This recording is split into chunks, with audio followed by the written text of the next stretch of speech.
Tay pangutan-on ang multilingual man ning atong senadora. Maay kay mo Binisaya, magkasabot Binisaya. Kay kanang nag-intro dito senador, mingon din siya nga, daghang salamat. Kani atong unahang pasalamat. Senadora Risa Ontiveros. Senadora, good morning! Ay buntag, Oka, at sa lahat ng mga listeners natin. Long time no here. Pero Long lagi kita time no nakikita. here. Kumusta po kayo? Okay lang yung kaayo, Senadora. Okay, maayo. Naning kamot ko makontak na ko si Laura para Oo. mapatubag ka na mo dire. Regarding aning kang Michael Maurilio, Senadora. At kung ako masayop, 2023, ni testigo sa siya, dito sa imuhang committee, I think committee ni Nemo or kang, I don't know kung Yes, Committee on Women. Committee on Women. O niya ang iyang pasangil, nga, nakita gid siya kay trabahante man ni siya dito sa kanang Kingdom of Jesus Christ kang Pastor Apollo Kiburoy, nakita siya nga na ay armas daghang kay sinako og kwartang sinako nga pagawas ni Pastor o niya ni Vice President Sara og ni kanhi Presidente Digong. But lately ni kalit og tumaw gibayran ko ni mo 1 million kada kuha oy. Senadora palihog kog refute og palihog ko og pasabot ni giunsa unya nganong naatsang ko sa pagkihan nimo including ng mga vloggers. Yes. Well, kahapon lang ba 'yon? O The other day. noong The other day. Wednesday, no, Kaoka. Formal akong naghain ng reklamo dyan sa NBI para nga panagutin yung mga nasa likod ng video na yan ni Michael Maurilio. Kasi naman punong-puno ng kasinungalingan at pananakot pa sa ibang mga witnesses, pati sa staff ko sa Senado. Kaya humingi ako nung Miyerkules ng tulong sa NBI para una, matukoy, no, sino yung may pakana ng video na yan. Kasi din, malamang, konektado sila dun sa huling mga text message sa amin ni Michael. Yun yung June 22 o June 23. Itong taon lang, last month lang, halos one week ago lang, mga text messages niya na kinidnap siya. No? And pangalawa, hiningi ko sa NBI panagutin yung mga gumawa ng video na iyan sa ilalim ng batas. Binigyang focus din sa reklamo kay Michael at yung original na nag-post ng video sa YouTube, may pangalan silang Pagtanggol Valiente. So, lumalabas yung kinsa ng Valiente, Senadora? Oo, yun yung pangalan. Pagtanggol Valiente, yun yung pangalan ng fake news channel na unang nag-post ng video ni Michael. At yung Pagtanggol Valiente na yan, kabubuo lang nila nung June 24, ha? So, imagine, the day after lang ng huling messages ni Michael sa opisina ko. So, yung Pagtanggol Valiente, yan yung unang nag-post, nagpakalat nung ngayon 2 video na ni Michael. At kasama din sa reklamo yung mga vlogger na sistematikong nagpakalat, nagdagdag pa sila ng kasinungalingan tungkol sa witnesses, tungkol sa aking staff, at tungkol sa buong Senado. Ilan dyan o sa mga sinama kong vlogger sa reklamo ko, sina Crisette Chu, Jason Sasasot, Trixie Cruz Angeles o Banat Bay. And batay sa alam na kung sino, kaya saan yung inclination nila, Senadora? Alam na natin yan, alam namin yun eh. Maraming pwedeng magsabi kung saan yung inclination nila. At tulad ng mga resibo ko kay Michael, nung una siyang nag-communicate sa amin noong 2023 hanggang very recently, may mga resibo din. So, ibig sabihin, pa ni ma-delete ang conversation between your staff o ni Michael Maurilio until lagi. now? Siyempre kapag may sino mang magko-contact sa opisina, lalo na yung mga nag-o-offer na voluntarily sila ay magwi-witness sa aming investigasyon, binivet po namin yon.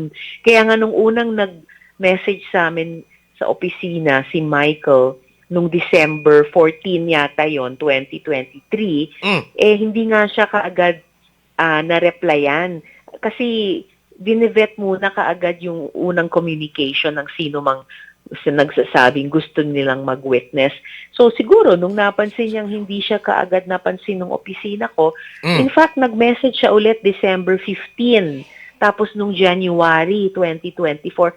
So lahat po yan, may resibo kami. Kasi syempre nire-record namin yung mga communications. Dahil in aid of legislation, yung investigasyon namin. So hanggang ngayon, at naipakita ko yung mga resibo ng communications ni Michael nung press con ko. Senadora, giunsa niya pagkahibaw sa contact number sa imong staff para maka-text siya? Dili sa contact number ng staff, kundi yung public known na mga email address ng opisina ko. Okay. Dun huwag sa mga eventually yung mga phone numbers ng opisina. Lalo na nung nag-witness na siya sa Senado. So yun yung mga na-save namin na mga email niya o yung mga screenshot ng mga messages. At kaya yung batay sa advice ng mga abogado ko, itong mga ginamit din at inakalat, dinagdagan na video ni Michael nung mga vloggers naman, kaya applicable crime ay cyber libel. I mean, alam mo naman bilang public official, bukas ako sa mga kritisismo, pero hindi talaga ako papayag sa pangaharas, saka yung mga delikadong mga pagsisinungaling nilagay sa panganib pati yung ibang mga witnesses. So simula pa lang ito, yung pag-file ko ng reklamo sa NBI, step 1 pa lang, at aabangan namin yung resulta ng investigasyon ng NBI kung ano pa yung dapat ikaso at kung sino pa yung dapat kasuhan. Senadora, unsa pa gawa sa cyber libel, unsa pa alaing kaso nga giatubang ni Michael ay mong i-file against niya o sa mga vlogger gawas atang imong cyber libel? Well, iniintay ko pa nga yung magiging resulta ng investigasyon ng NBI para kung may lalabas doon na ibang dapat ikaso kay Michael at sa mga vloggers. At kung may iba pang mga tao na dapat kasuhan, lalo na kung sino ba yung mga tao o yung mga grupo na nasa likod ng pag-produce ng video na iyan na punong-puno ng kasinungalingan at akusasyon na naglagay pa sa danger ng mga witnesses at ng mga staffer ko. Now, Senadora, unsa may karon kay mura ikay gipasanginlan nga ari ko sa 1 million sa gibayran daw sa nimo og 1 million ni adtong 2023. Unya karon ni kalit og balitok di ba kani nahurot atong 1 million nga gibayad nimo mo nang ni balitok sa kimadlog manangayo na pog dugang bayad. Ay grabe, imagine. Sabi niya binayaran ko daw siya ng 1 million pesos. Diyos ko po, sa mga communications niya sa opisina ko na piniresent ko nung press con ko, nasaan yung 1 million dyan? In fact, lumalabas, I think February yata 2024, siya pa nga ang humingi ng pera sa opisina ko. Piniresent ko yung communication niya, nagtatanong siya kung nagbibigay daw ng financial assistance kay gusto daw niyang bumili ng laptop. O klaro din dun sa resibong communications na pinakita ko, sinabi ng opisina ko, policy ng opisina, hindi magbigay ng anumang financial because hindi nagbibigay ng finance kahit sinong witness or gustong magbigay ng witness because talagang hindi namin practice yun ever at never ko gagawin yan. Pero yung pamasahe niya gikag Davao padong dias Manila o atong iyang pagstay during his testimony in 2023, Senadora, ang committee ang nag-provide ato mismo kay di ba may budget ang committee para sa mga posibleng mga kanang gitawag nato mga kanang invited guest or kanang sa tawag lain term na yung gigamit din mga expenses. Well, syempre kunyari yung pag-secure ng OSAA ng Senate security habang nandun sila sa premises ng Senate. Siyempre, provided na yon ng regular na mga programa ng Senado at pati yung pag-secure kina Michael at sa mga witnesses, ay siyempre nagawa lang yung ng office ko sa tulong ng mga partners namin sa civil society o sa religious groups para makatuloy sila sa mga safe na mga lugar. And in fact, kinahanglan namin, ilipat-lipat siya. Tuwing siya kasi yung nagsabi at nandun din sa mga resibong ipinresenta ko, natatakot siya, nahadlok siya sa kanyang safety. Kay early on, may mga kumakausap daw sa kanya, kumukumbinsi daw sa kanya ng mga dating kasama niya sa KOJC na bumaliktad nga, mag-recant para daw ma-embarrass ako. At ino-offeran siya nung mga nagkukumbinsi sa kanya na bawiin na lang niya yung mga sinabi niya sa hearing. Bibigyan daw siya ng pera, itatago siya, bibigyan daw siya ng magaling na abogado. So, sila nga yung nag-aalok ng ganyang pera at kung ano-ano pa. Para sabihin ngayon, karon ni Michael, na binayaran ko daw siya ng 1 million pesos. In 2023, after his testimony, doon po sa Committee on Women, Senadora, siya po ba naging nasa Witness Protection Program or palipat-lipat lang para at para bang tagaan og kuan sa committee ba kanang mga allowance or kuan na o asa man siya ni Witness Protection Program sa Walang Department of allowance. Justice? Really po. Hindi sa Witness Protection Program ng DOJ o walang binigay na allowance ang opisina ko after mag-testify siya. Actually, 2024 yon. Pero talagang nanatiling sa tulong ng mga religious o civil society partners namin na manatili siyang safe. Lalo na nung nagsusumbong siya na hinaharas na siya. Kaya lalo siyang nahadlok. And eventually, kahit nga yung huling messages nga sa opisina ko nung June 22 o 23, grabe na. Kasi ang messages niya ay kinidnap na daw siya. Yati ko At yawag nandun na siya. Nandun na daw siya na practically nakapreso dun sa Glory Mountain at humingi talaga siya ng pag-rescue. Kaya finoward din namin kaagad yung mga messages na yon sa PNP Davao para kilusan nila agad. At pero, ayan, nung habang kinikilusan na nila yung umaaksyon na sila, kumbaga, sa kanyang mga messages, biglang lumabas yung video na yan. Grabe ha. Now, wa kay gidudahan, Senadora, nga nag-finance ani, o na posibleng, kinsa man ni, nga gusto posibleng, do not mention lang sa name, ha, kay murag, pero kinsa man ni silang mga tawhana, o na, kinsa may posible, hain man ni siya ni Loklo karon, i-consider mo nga ang iyang safety, murag mas makuyawan siya kay giharas siya karon giingon na po niyang ikaw na po kuno ang nangharas. So do na bay posibilidad nga mga dagkong mga opisyal or kanang mga negosyante nga kanabang nagtago niya karon o murag nagpasalig nga kami bahala nimo, Michael. Well, wala naman siyang binanggit sa mga dating communications ng mga malaking opisyal o malaking negosyante. Ang nabanggit niya na nagkukumbinsik sa kanyang bumaliktad sa kanyang testimonya sa Senado ay mga kasama daw niya dati sa KOJC. Tapos itong sumunod na mga sumbong niya sa amin na may nanghaharas sa kanya, and then eventually itong kinidnap daw siya, ang binanggit niyang lugar kung saan daw siya hinohold, kumbaga, pagkatapos siyang kidnapin, ay Glory Mountain. Yun yung alam nating lugar ng KOJC. So, kung meron pang ibang mga kasama nilang malalaking tao o opisyal, o yung tinanong yung negosyante, iniintay ko po sa resulta ng investigasyon ng NBI. Kasi, sino ba itong mga ito na malamang eventually, ito rin ang nag-produce at naglabas nung kanyang video na puno ng ganyang mga kasinungalingang akusasyon. Okay, hindi mo kumutuo ko, Senadora, o kung agay mga, kanang mga nindot nga offer ba, kung para sa iyang safety o sa iyang finances, kay delikado, magiging kay ang himo, 5 ka primero, giharasa dito sa grupong Kibuloy, and then, 2 years after, ikaw na sa nang imo na sa kunuhang grupo ang nang haras. Pero as to kanabang finances ani o ang safety ang nagtago niya, mura magdi katuan sa imong tan-aw sa investigation sa NBI, mga taga NBI investigators, nituo makaani iyang gisulti nga ang iya lang mga kaubang mga vloggers mo yung pagkaon imposible man ang pamilya.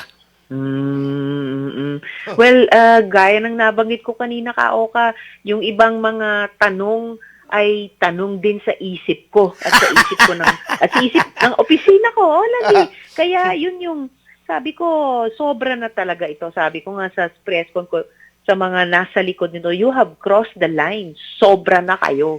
Talagang papanagutin namin kayo. Oo. Kaya ang next step, dahil hindi na namin, tapos na yung investigasyon namin, di ba? Nailabas na namin yung committee report. Ulit, nagpapasalamat ako kay Senator Raffy dahil siya yung unang pumirma ng committee report. And karon na nagsimula na ang 20th Congress, gagawin din namin ang tamang paraan para maging bahagi ng records ng 20th Congress Senate yung committee report at findings at recommendations niyan tungkol kay Apollo Kibuloy at kay OJC. Yung mga ibang tanong ko pa, no, dito sa misteryosong Michael at video niya, yung mga vloggers na yan at yung grupo sa likod ng pinroduce na video ni Michael at kinalat ng mga vlogger na yan ang laman ng reklamo ko sa NBI. Kaya ako humingi ng tulong sa kanila, maimbestigahan pa ito ng mas malalim pa. Grabe talaga. Senadora, before ko mo antog laing issue, ang imong best friend, si Mayor Aljon Diamante, nagmonitor nato karon unya ningon siya. Regards ko sa akong best friend si Senadora Risa. Regards ko. Ikaw na lang kun ang ato ang paglaom sa tinud-anay nga demokrasya og serbisyo matod pang Mayor Aljon. Dili naman. Kay dumadami po tayo, mas marami po tayo sa loob o sa labas ng Senado. Kami og mag-ampo ming mudaghan pa ang imuhang kaliwat, Senadora. Pero dagang salamat. Senadora, kanit lang.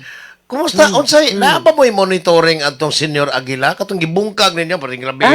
Naunsa naman to? Kato bang Santo Ninyong gamay mo kuno to? Hay naman to. Matagal.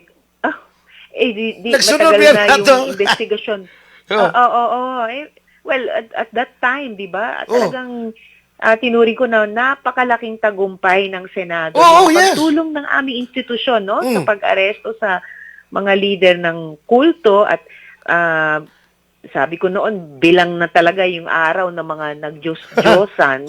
So, kung kung makonvict sina Senyor Aguila, well, unfortunately, namatay yung isang namatay na yung isang leader niya, inimbestigahan namin, yung isang leader nila. Pero yung iba pa ay buhay na buhay at ngayon ay undergoing trial pa rin. Kung makonvict sila, talagang deserve nila. Pero preso gyapon ba sila ron, Senadora? Preso ba? Preso gyapon.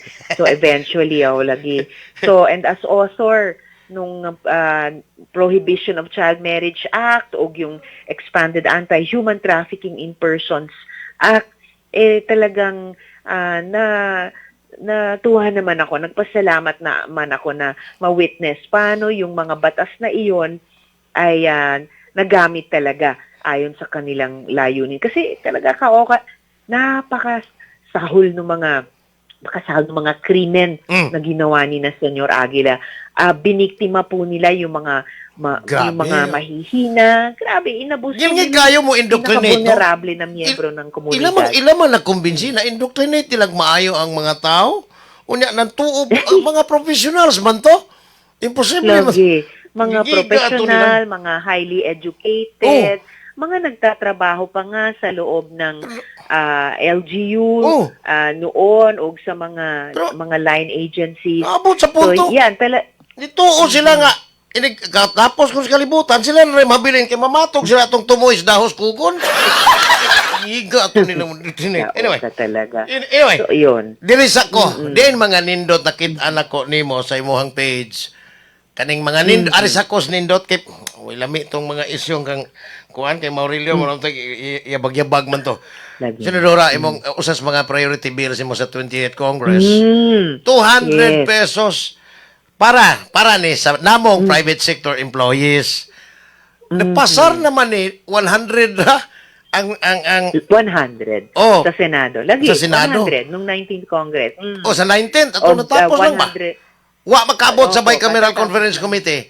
Unsa man i-refile nimo unsa may posible nimong mas mapanindot pa ni para mo abot kita ani kay ang Manila karon 695 NCR 695 Lagi. na per day ay lang minimum. 600, actually karon ka o ka 645, pero in-announce na by Oh, July 18. July 18 itataas. 695 Opo, na. opo. 50 pesos Or, ang oh, ilang something. ilang additional Oh. daily. Sa Cebu, ako ha, kaning RTWPB ipangutana ko nimo later. Kaning 200 pesos. Unsa nakita nimo? Say mo lang kana bang gut feel mo pila ka buok senador nga mo pabor kay naa man to kang mix ka senador mix ka ni adto. Makakuha ka kag suportan ini onya di ba kanimo balik nimo o ninyo katong mo suporta ani sa mga kapitalista nga murag inyo bingyan lisod-lisoron ingin ana. Oo. Well, ganyan naman ang legislation, di ba, Ka-Oka? Sa simula, magfa-file kami ng bill na tingin sa amin ay pinakamaayo karon. And pinagbasihan namin, yun naman yung highest na bill na, o amount sa bill na final noong 19th Congress, di ba? Yung ibang mga authors diri sa Senado, pati sa House. And eventually, tulad ng nakita nyo nung 19th Congress, sa proseso ng pagdinig, maninegotiate yan, ano ba yung mapagkakasunduan ng mga senador o sa House naman, anong mapagkakasunduan sa mga representante. Kaya nga sa huli, di ba, 200 sa House nung 19th Congress, 100 sa amin sa Senado. Nakakalungkot talaga ka o na hindi na Okay. natuloy sa, di ba, sa bicameral. Pero I'm hoping dahil umabot sa ganong advanced stage ng legislation ng 19th Congress, mapapabilis yung proseso sa 20th Congress. Yeah. Ngayon, dun sa amount. Of course, sa hearing ulit, didinigin lahat ng stakeholders. Unang-una na yung mga manggagawa, siyempre yung mga employers din, iba't ibang sizes yan. May malalaki, merong MSMEs, and of course yung mga agencies sa Tapos gobyerno. mga labiyista, daghan kayo aning labiyista. Ay, syempre. Oh. Lagi. Lahat naman may karapatan o responsibilidad mag-lobby para sa tingin nilang interes ng sektor na kinabibilangan nila. So, basta kaming mga kaalyado ng labor movement sa Senado, gagawin namin ng lahat para yung average na mapagkakasunduan sa lahat ng mga stakeholders na yan ang ipasok namin ulit sa maaprubahan naming bill on third and final reading. In fact, Gahi kayong maliso. kahit Ang imong baruganan, Oh. Senadora, I don't know, kay di mo sa kumutuong wag mo labi nimo pero nganong gahi pa mas buko sa kawayan ang imong baruganan maliso basta mamumuo na.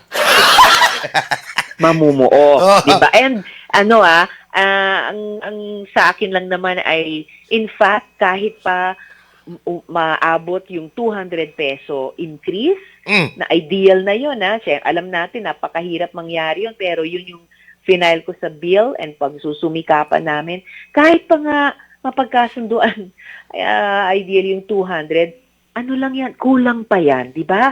Para humabol sa inflation, sa bilis ng pagtaas ng presyo ng mga bilihin. At first step pa lang yan, whether 200 or less, ang mapagkasunduan namin and eventually maging balaod.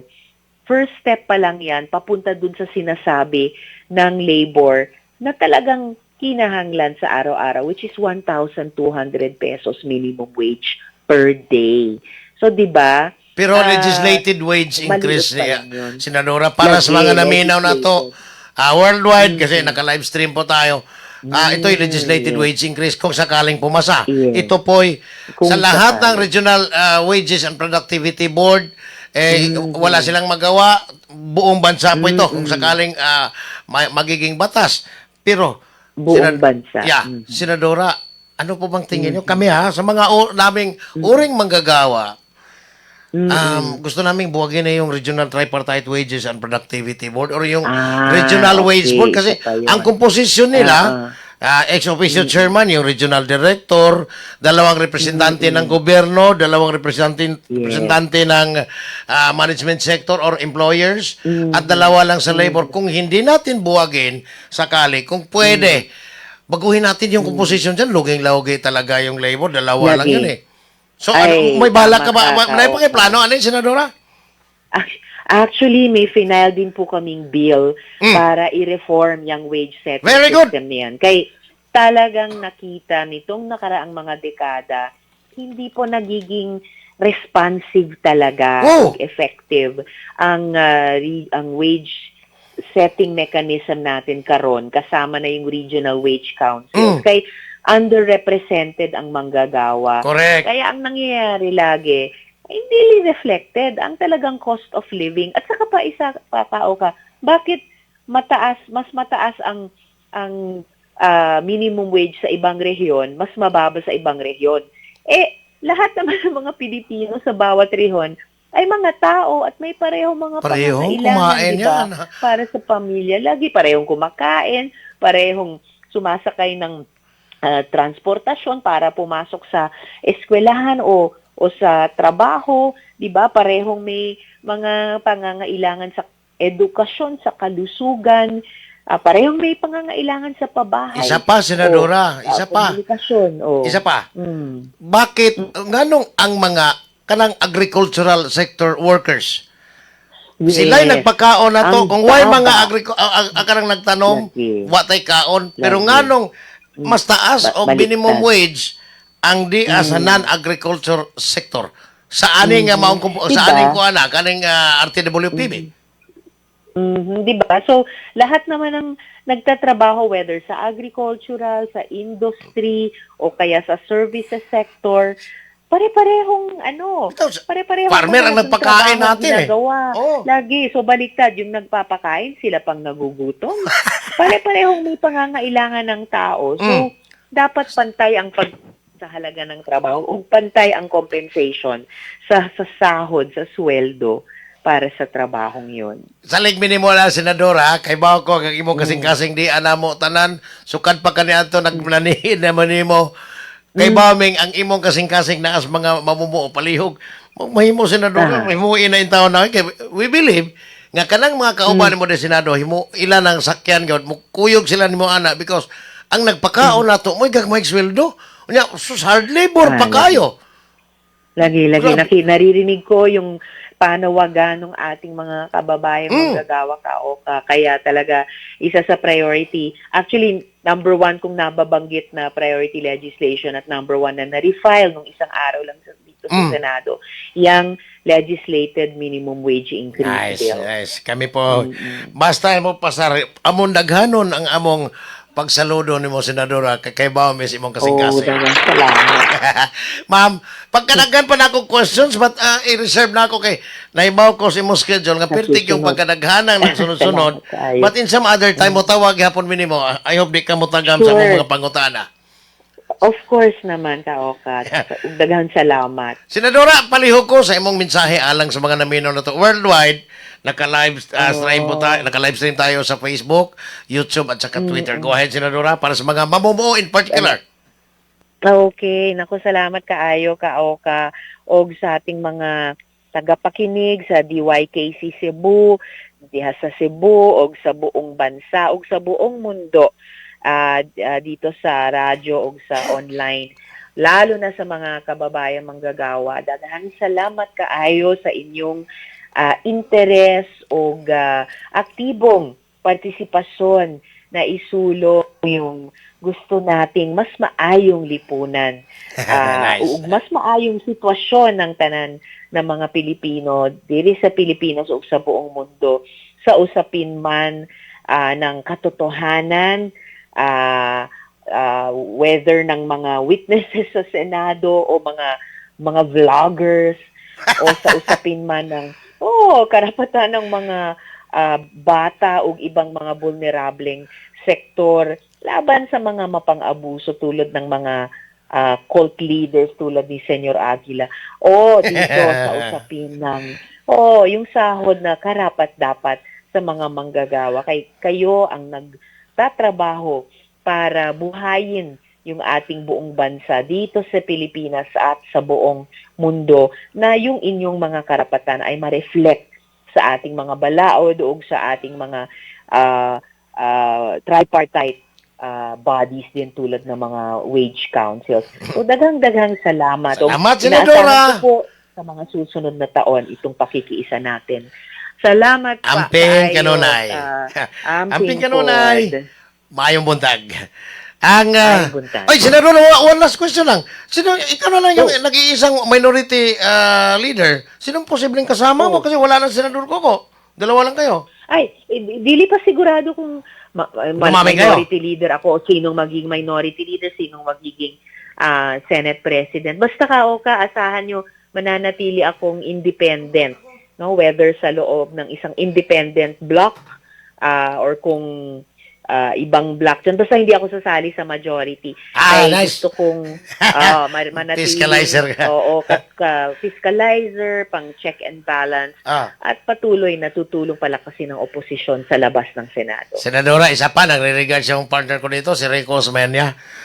Nandito siya. Regards po kay Sir Rico. Siya ang partner ko mamaya, mga alas 9:30. Siya, Royal Blood to partner ko mamaya. Senadora, maraming salamat po. Okay. Good morning. Ingat kayo. Salamat po. Si Senadora Risa Ontiveros.